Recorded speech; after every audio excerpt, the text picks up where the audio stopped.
and welcome to my channel, Life in Tampa and Surrounding Areas. Do you want to know how much you can afford? Well, today I brought a mortgage lender to give you a better understanding how it really works. But if this is your first time here, do me a favor, hit that subscribe button and that little bell so you'll be notified every time I release a new video. So let's go.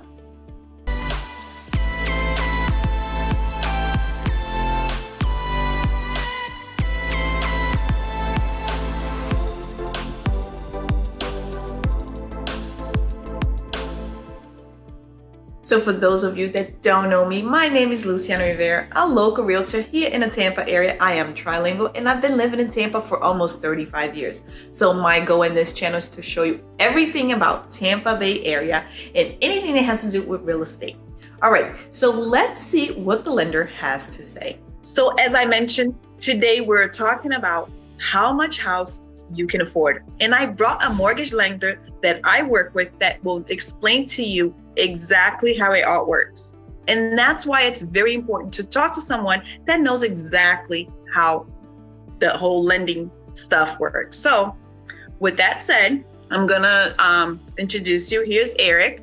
Let us know a little bit about yourself and go ahead and. So first a little bit about myself, just to introduce. My name is Eric Bowers. And I've been in the finance industry for about half of my life. And, I'm only 21, so that's 10 years. Just kidding. It's a lot of years. And so I am a sales manager with Crown Home Mortgage here in the Tampa Bay area. It's beautiful out today.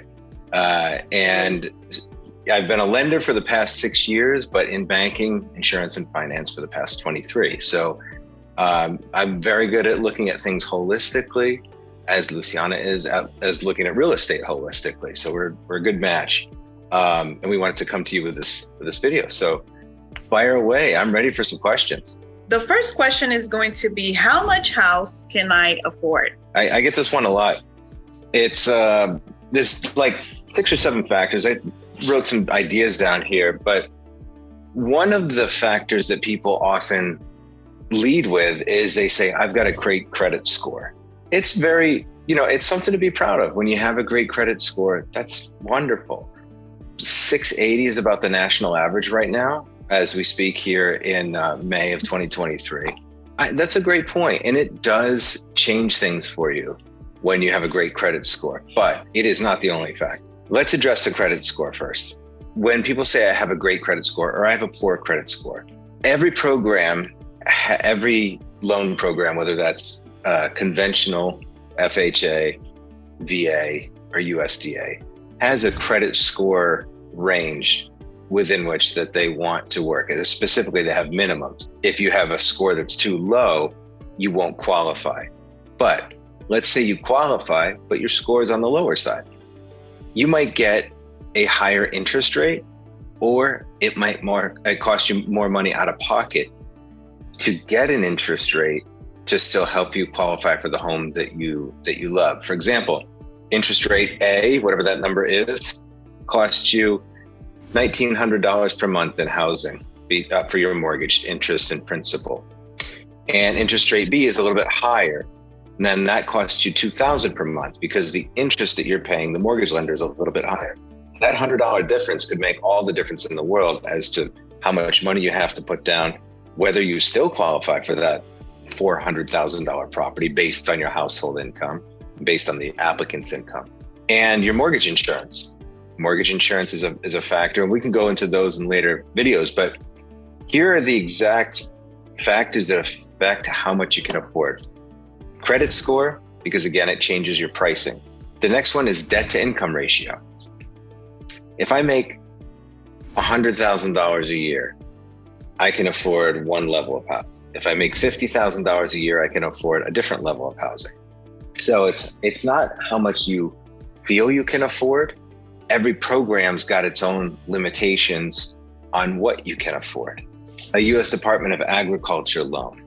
It's a nice loan because you can put down as little as 0%, no money down. They might limit you to 31% of your paycheck can be spent on your housing.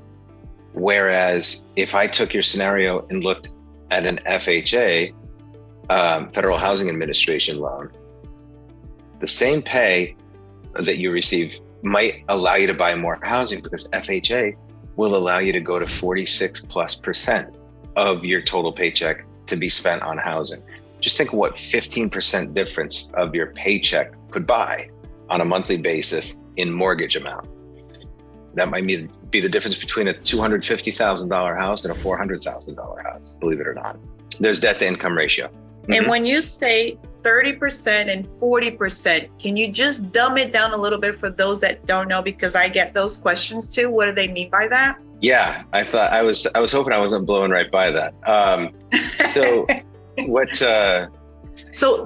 So here's what you said: 40% or 30% or 46% was it of housing? So let's take someone that makes $50,000 per year. Okay, so on a monthly basis, that person makes $4,166. That's gross. That's before taxes. That's before deductions.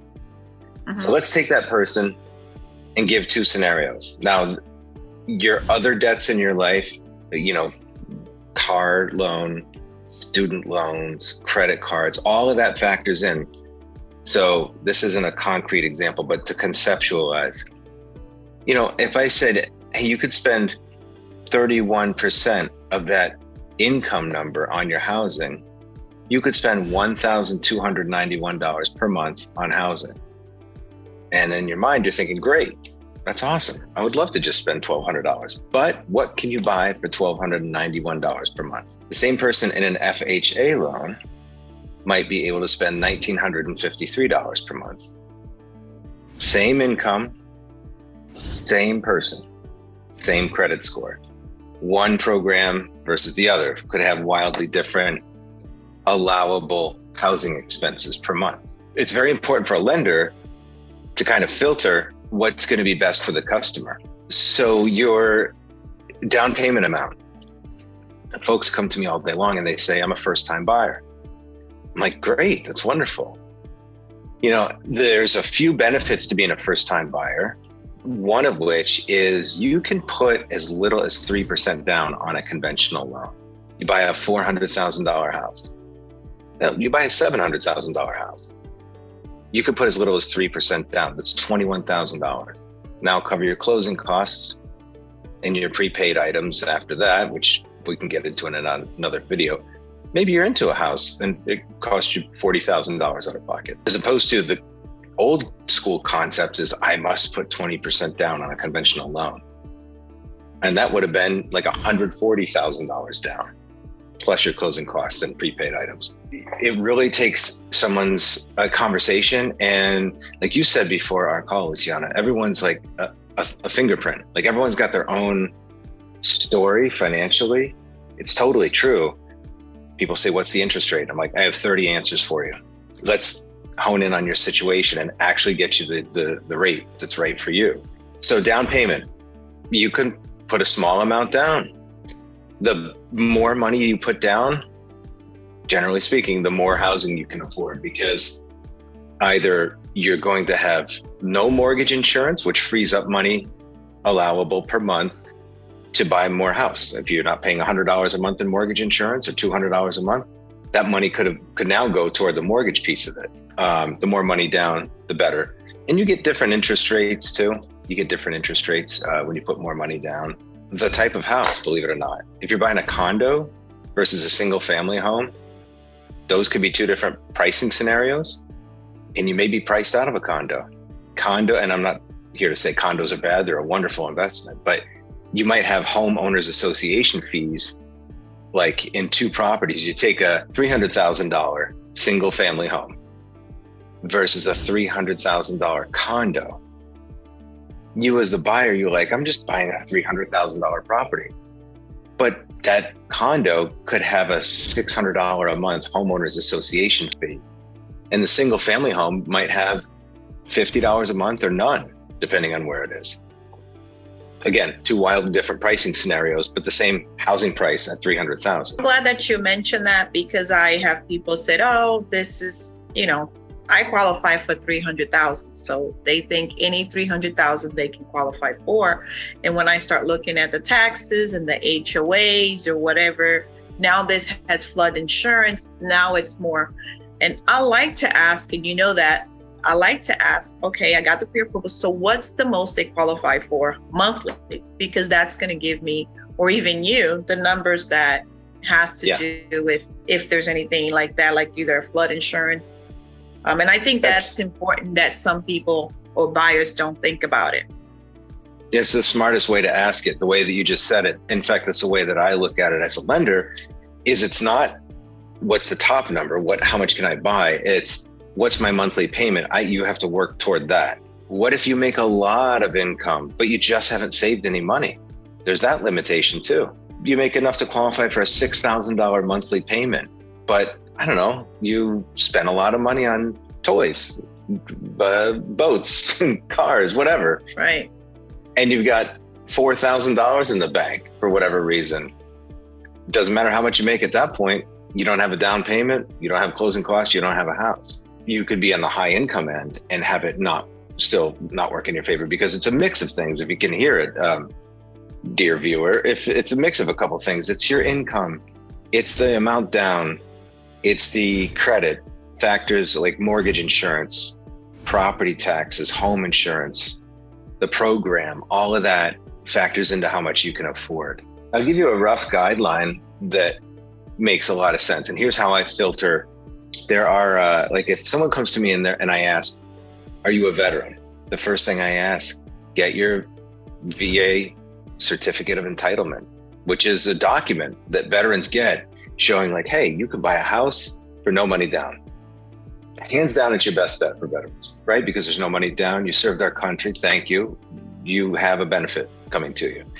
And all you cover is closing costs. And then VA loans are pretty forgiving too, as far as some of the maybe late payments or credit scores. They're fairly forgiving, as opposed to something like a conventional loan, which is a great loan because that's the next one that I go to. But if you have a credit score that's 620, we're not doing a conventional loan for you.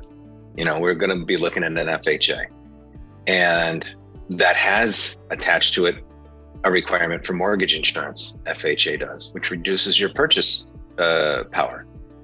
Conventional loan, if you come in with 20% down, you have no mortgage insurance. I kind of weigh that out. Like where's my customer coming from financially and credit-wise? And what's going to be the best solution? Even if you could qualify for both programs, I might find, hey, FHA is going to allow them to buy $52,000 more in housing because of the debt allowance. That's a better product for our customer. That's good, because all the questions that I get, and they really think, a lot, you said a lot of the little bit of pieces that they ask here and there. Yeah. And which I'm glad we can make videos separate for each certain things, like different type of loans. I think that's good. Explain more in the detail, the DTI, the interest rate. People don't understand. They think that it's always, if it's that, it's flat for everybody.